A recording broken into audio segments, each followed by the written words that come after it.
Good morning guys, welcome back sa aming channel.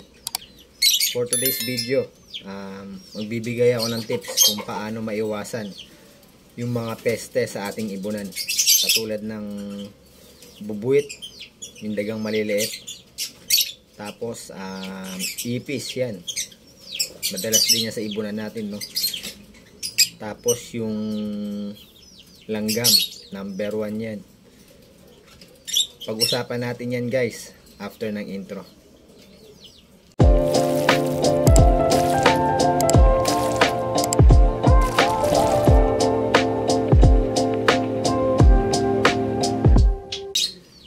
Shoutout nga pala kay Sir Lopez, yung nagbibigay sa atin ng fertile eggs, no? Maraming salamat Sir Lopez sa mga fertile eggs na binibigay mo. Nagpapa-shoutout din pala si Sir Mark David. Nag-comment siya dun sa video natin. Tapos nag-PM din sa atin si Sir Kalel Isaiah de la Cruz. Shoutout din sa'yo Sir. Mabuhay kayong lahat. Maraming salamat sa inyong suporta. So guys, bago ako magbigay ng tips, no, may bad news pala ako at may good news ako sa inyo. So guys, yung bad news, no, dito sa Opapel project natin, yung pangatlong napisa na visual pale fallow din ay namatay, no. Nadaganan siya ng mga nauna sa kanya dahil malalaki na yung mga medyo malalaki na yung mga nauna sa kanya, no. Tapos yung panglimang egg, visual pale fallow din. Ganun din lang yung nangyari, no. Nadaganan din. Sayang, di kagad natin nakita. Dapat naihan feed na lang natin kung nagkataon, no. Sayang na sayang talaga, pero yung dalawang visual pale fallow dyan, medyo malaki na sila. Sigurado mabubuhay na yun, no. Sana mabuhay sila. Kasi yung isa dyan, yung ipaparaffle natin. Kaya, yun, no guys, no, sayang talaga. Yan, part talaga yan ng pag-iibon. May namamatay, may nabubuhay sa mga inakay. Tapos dito naman sa perso natin, tsaka sa pied natin, 4 yung napisa dyan, diba? Yung dalawa namatay din. Hindi yata natunawan. Nakita ko may buo-buo pa sa butsi nila. Yun, tinanggal natin kanina, no? Nakita natin nung sinilip natin. Nilibing na natin. Bali, pag lumaki yung anak niyan, paghihiwalayin ko na sila kasi wrong pairing sila, no? Pero yung isa, tapos yung isa hindi. Bali guys, yung dito natin, no, yung green perso natin, sabi ko kanina, ihiwalay ko to pag lumaki na yung mga inakay nila, no. Hahanapan din natin siya ng kapares niya para magkaroon tayo ng mga pure perso na mga ibon. So guys, ito naman yung good news natin. Nakakuha tayo ng ibon, no. Bali ang ID nito, Parblue Opa Perso.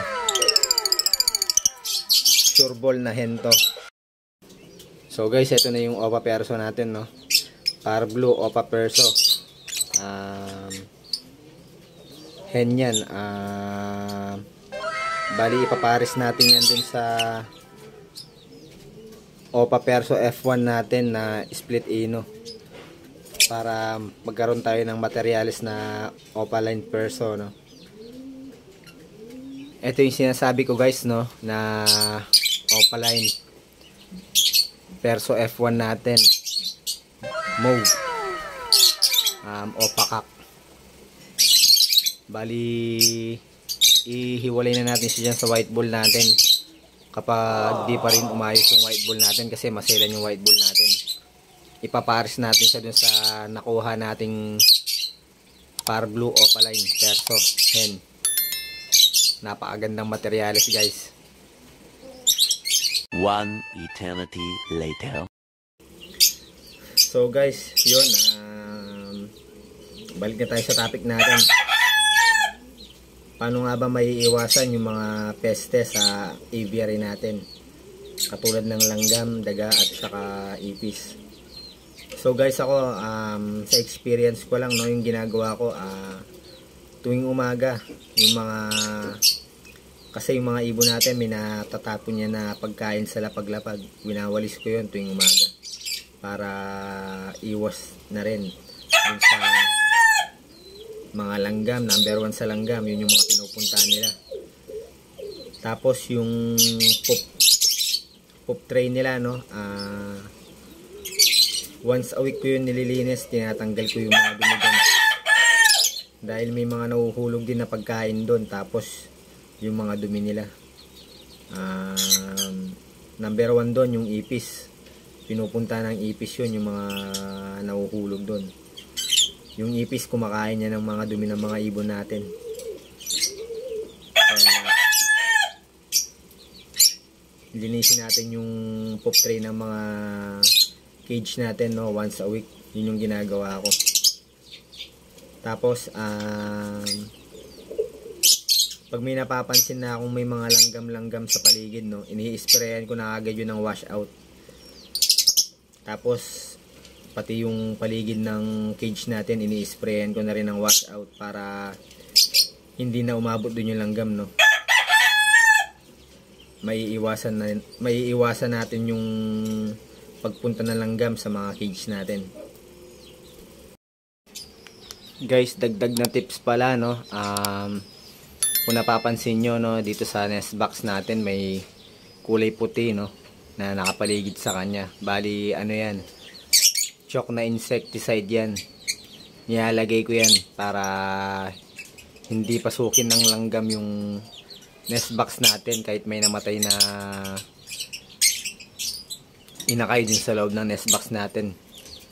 Dito sa green perso at saka pied natin, no, may namatay pero hindi sila nilanggam dahil meron ngang insecticide sa paligid ng nest box nila. Insecticide na chalk. Yan, kahit dito sa mga nest box natin, ilalagyan natin yan para hindi pinapasok ng langgam yung nest box natin, guys.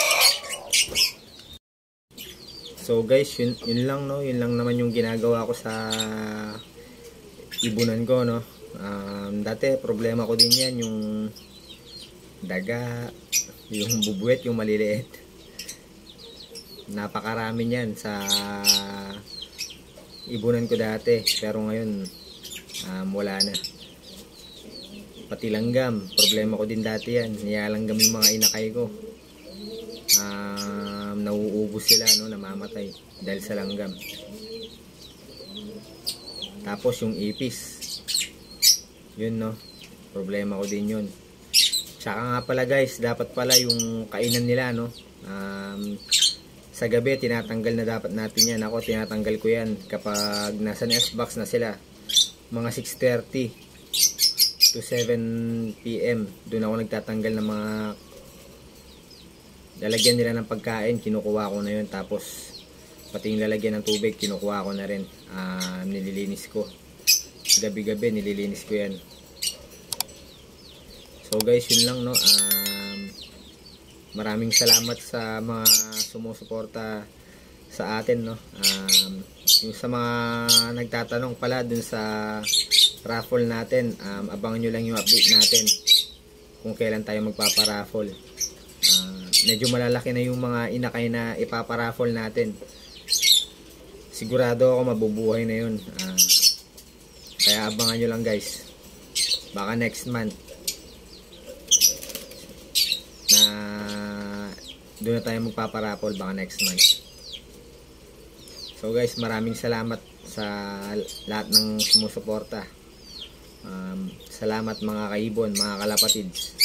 Huwag nyo sana kalimutan mag-follow sa aming Facebook page at mag-subscribe sa aming YouTube channel.